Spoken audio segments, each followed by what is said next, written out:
മുമ്പ് ഞാൻ ടുലിപ്പ് വാങ്ങിയ കഥ പറഞ്ഞിരുന്നു. പക്ഷേ മുളച്ച് വന്നതായിരുന്നു, നല്ല വിത്തായിരുന്നു. പക്ഷെ അതെനിക്ക് എൻ്റെ ബുദ്ധിമോശം കൊണ്ട് കുറച്ച് അധികം വെള്ളമായിപ്പോയി, അത് ചീഞ്ഞു പോയിട്ടോ.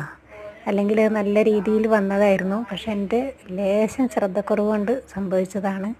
എന്നാലും ഞാൻ വീണ്ടും ടുലിപ്പും ഡാഫോഡിൽ എന്ന് പറഞ്ഞിട്ടുള്ള ഒരു മറ്റൊരു ബൾബും കൂടി ഞാൻ വാങ്ങിയിട്ടോ. അപ്പോൾ അത് രണ്ടും വാങ്ങി. കൂടാതെ പിന്നെ വളരെ സർപ്രൈസായിട്ട് 6 താമര വിത്ത് വെറും 1 രൂപയ്ക്ക്. വിശ്വസിക്കാൻ കഴിയുന്നില്ല അല്ലേ? ഇതിന് നോക്കിയാൽ നിങ്ങൾക്ക് മനസ്സിലാവും. എനിക്കും വിശ്വസിക്കാൻ കഴിഞ്ഞില്ല. ഞാൻ 1 രൂപ എന്ന് കണ്ടപ്പോൾ ഞാൻ ഓർഡർ ചെയ്തിരുന്നു. 1 രൂപയ്ക്ക് 1 വിത്തായിരിക്കും കിട്ടുക എന്നാണ് ഞാൻ വിചാരിച്ചത്. പക്ഷെ 6 വിത്ത് ഉണ്ടായിരുന്നു. മുളയ്ക്കോ ഇല്ലേ എനിക്കറിയില്ല. ഏതായാലും ഞാനത് പിന്നെ വെള്ളത്തിലൊക്കെ ഇട്ട് വെച്ചിട്ടുണ്ട് കേട്ടോ.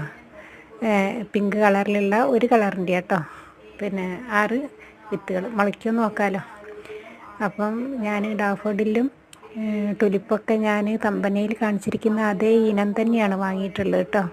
അപ്പോൾ നല്ല മുളച്ച് തുടങ്ങിയ വിത്ത് എനിക്ക് കിട്ടിയിട്ടുള്ളത്.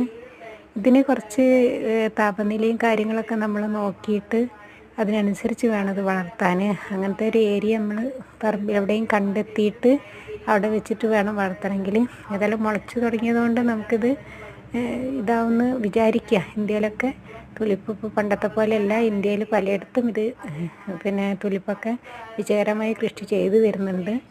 അപ്പോൾ നമുക്കൊന്ന് പരീക്ഷിച്ച് നോക്കാം. ഇപ്രാവശ്യം ഇത് വിജയിക്കുകയെന്നുണ്ടെങ്കിൽ അടുത്ത പ്രാവശ്യം എനിക്ക് ഒരുപാട് എണ്ണം അങ്ങനെ ചെയ്യണമെന്ന് ഭയങ്കര ആഗ്രഹമുണ്ട് കേട്ടോ.